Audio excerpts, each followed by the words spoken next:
This video is brought to you by Gadget Discovery Club. Stick around to hear more about the special offer they're providing to the entire Upper Echelon community. Alright, let's dive right in. How many people have seen ads on social media, especially for something called BlueChew? Honestly, not that many, so for those unaware, BlueChew is effectively erectile dysfunction medication. Awkward topic, right? A lot of men feel a sense of shame when discussing it, but for today, it's not about the actual condition itself. It's about the medication. BlueChew is currently being advertised all over social media. Twitter, TikTok, Facebook, podcasting sponsorships, a lot of them, you name it. But let's take a look at the actual product. According to their website, BlueChew is a chewable dose of sildenafil, tadalafil, or vardenafil. It's pretty self-explanatory what this is for. Just read the front page of the website or watch any of the ads. However, a much more important thing to recognize is this. BlueChew is part of a modern phenomenon known as telemedicine. It's all over their page. Telehealth, telemedicine, remote, no doctor's visit, etc., etc. And on the surface, assuming we can all empathize with the fact that these topics can be somewhat embarrassing for a lot of men, on the surface, that sounds fine. However, far from a new and improved method of administering medical solutions, what if I told you that telemedicine was at times a dangerous, highly predatory phenomenon that has inflicted enormous damage on a significant number of people? Obviously, that's a very bold claim, so let's expand on it. In May of 2022, the United States Department of Justice initiated an investigation into telemedicine company Cerebral.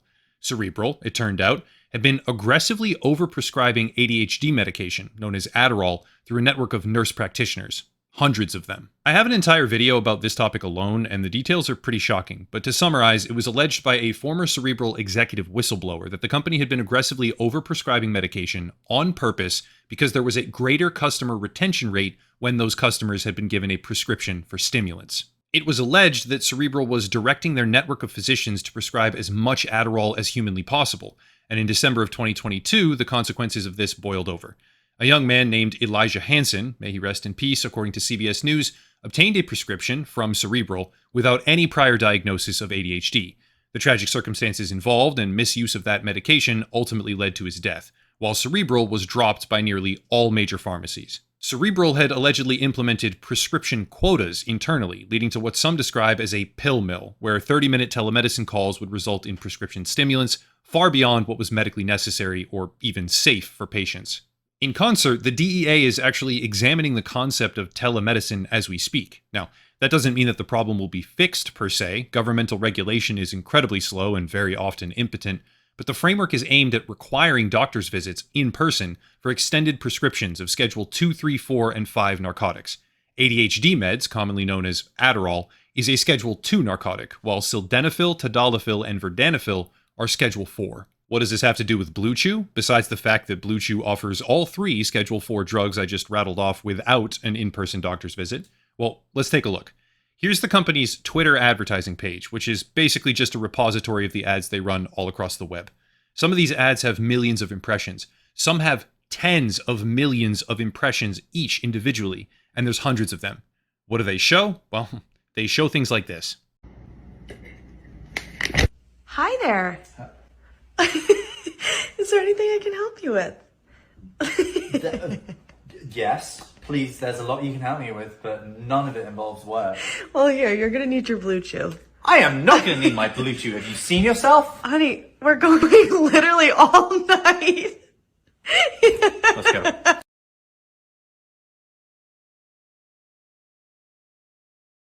After watching even just a couple of these advertisements, it becomes abundantly clear that the target demographic is young men, obviously. But when I say young, I mean very, very young. Men in their early 20s should not need this product, and according to BlueChew's own advertising, they kind of don't. See, BlueChew is not advertising a medically necessary fix to an omnipresent problem. They are advertising a recreational activity.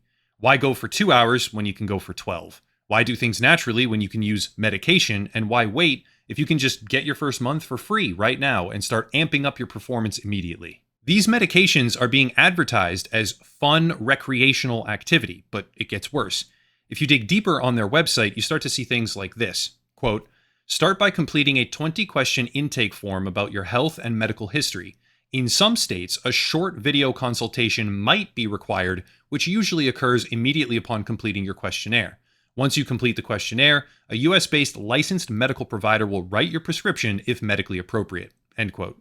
That's somewhat contradictory, no? These are medications that require prescriptions being directly advertised as a recreational activity. It's right there in the branding, where you might need a short video consultation, emphasis on might, but your prescription is filled instantly.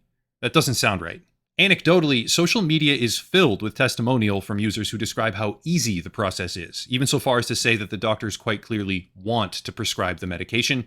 You just have to give them enough reasons to say yes. Here's the thing. Erectile dysfunction in young men is an increasing phenomenon, where emphasis should be placed on responsible diagnosis above all else. When determining the cause, treatment, and severity of ED prior to treatment, quote, a thorough physical examination should be performed on all new patients with emphasis on the cardiovascular, genital, endocrine, and neurologic systems, end quote. Suffice it to say, a 20-question online form, without even a video call in most cases, is not a thorough physical examination in the slightest. Now, some viewers might be wondering, why are you even covering this? It has nothing to do with the general channel content. And the answer is actually very, very simple. The primary demographic audience of this channel is men ages 18 to 45. The primary demographic target for BlueChew is men ages likely 18 to 45, including, based on their extremely obvious advertising techniques, men who do not have a medical need for the product. That's a problem.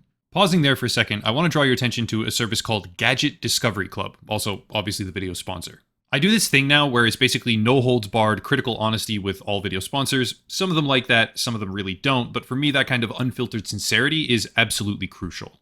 Gadget Discovery Club, I'm happy to say, supports me in that practice and has given a special discount offer to anyone in the community who wants to try out their service. In essence, Gadget Discovery Club is precisely what it sounds like. It's a quarterly themed box with up to 4 different gadgets inside, totaling an approximate $125 value. In preparation for this ad, they sent me a couple of samples, obviously, and I have to say, the gadgets are pretty cool. Personally, I'll get some good use out of the wireless charger especially, as well as the speaker and the Momo stick for the back of a phone. I get kind of worried about carpal tunnel lately and numbness in my hands from holding a smartphone for way too long, so that was a pretty cool item to have included, and unfortunately I can't show it to you because my camera is my phone, so I can't really flip it around and show the back, but yeah. The security camera is an interesting one. Cloud-based security cameras are not wanted in my household, especially when something like this recently happened, where Ring, according to the FTC at least, was compromising user privacy, allowing pretty much any contractor or employee to view private videos. No thank you. This one does have local storage as well as cloud storage though, so there's options, but it further demonstrates the wide variety of products that you'll see. All that said, the service itself is pretty cool, and also offers a hefty discount to the upper echelon community. If you like tech gadgets, which a lot of you do, a wide range of them, and you enjoy periodically having new toys to play with, you can click the link down below right now for $20 off the quarterly plan using code upper echelon. Again, link down below for $20 off a quarterly tech box with a wide range of exciting products and themes. Big thank you to Gadget Discovery Club for sponsoring the channel. This is where, once again, we have to bring outside context into the equation, because the medical field is not some stellar example of ethical fortitude. It's actually a horribly corrupt industry motivated by greed and profit. Example, in 2020, opioid manufacturer Purdue Pharma pled guilty to fraud and kickback conspiracies. Kickbacks are when a pharma company will pay a doctor directly to prescribe more medication to their patients. In this case, addictive opioids, which is quite obviously fucking evil. But wait, because believe it or not, things get worse from there. According to a 2020 meta-analysis that examined 36 different studies, the association between industry payments and physician prescribing was consistent across all studies evaluated. It is a well-demonstrated, proven, and irrefutable phenomenon that doctors prescribe more drugs if they are paid by a pharma company connected to that particular substance. According to research done by Harvard Medical, the more opioids a doctor prescribed, the more they got paid, and the more they got paid, the more they prescribed. Assistant Professor of Health Policy Michael Barnett stated, quote, I don't know if the money is causing the prescribing or the prescribing led to the money, but in either case, it's potentially a vicious cycle. It's cementing the idea for these physicians that prescribing this many opioids is creating value, end quote. In 2022, Biogen paid a $900 million settlement to resolve allegations that they had been paying kickbacks to doctors, so that those doctors would prescribe more of their own individual medication. And all of this is a consistently demonstrated background cycle where some of the bad actors periodically get caught, but the practice itself remains consistent. As a result of Cerebral, and other cases as well, we know that telemedicine is now an on-ramp for easy access to controlled substances. From the innumerable big pharma examples, we know that doctors quite literally get paid to addict their patients and prescribe additional medications. But when it comes to BlueChew, advertising itself as a fun, recreational drug, The data is quite honestly horrifying. According to research from 2021, in this case a 65 subject study, quote, most men who use sildenafil citrate do so for recreational purposes, and more specifically, 66.2% of respondents use the drug in a recreational capacity, which is 2 times higher than the number who used it for medically appropriate reasons. In short, they don't take it because they need it. They take it because it's fun. Here's the last piece of the puzzle. From 2009 to 2019, that's 10 years, the number of men using sildenafil, the primary drug that BlueChew sells among all three, has increased by 165%, while the cost associated with buying the prescription, even while critical essentials like food and housing has increased dramatically in terms of cost, the cost of sildenafil has decreased by upwards of 80%. This was caused by a patent expiring, among other things, and generic versions appearing on the market from additional competitors, but the takeaway is that the number of people using sexual performance-enhancing drugs recreationally, not for medically relevant reasons, has absolutely exploded.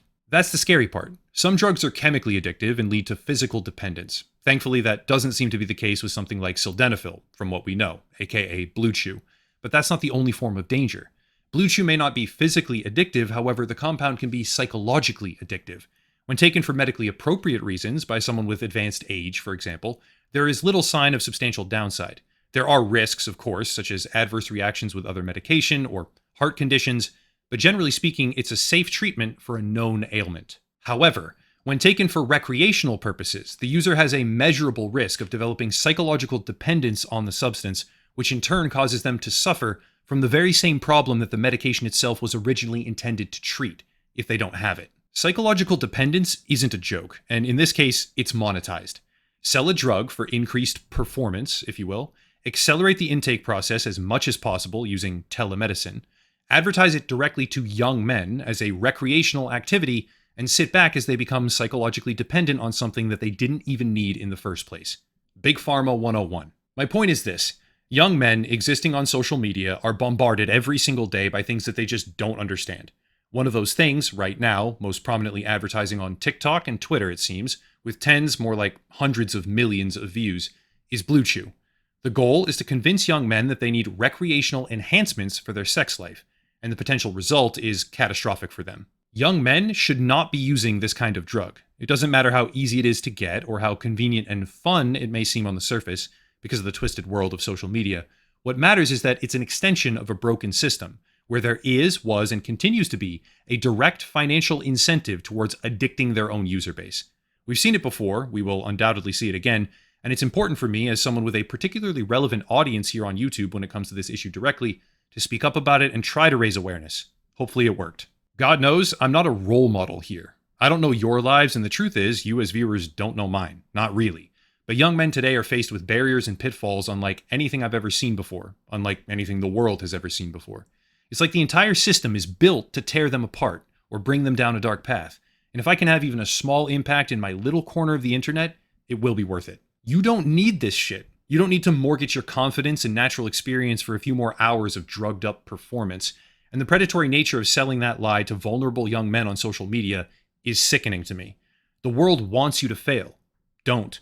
If you really do need it, that's a different story, but young men need to know their own worth and have confidence in it. Anyway, that's about it. If you want to support, there are links down below. I would ask that anyone interested consider a monthly subscription on Locals, Patreon, or here on YouTube memberships.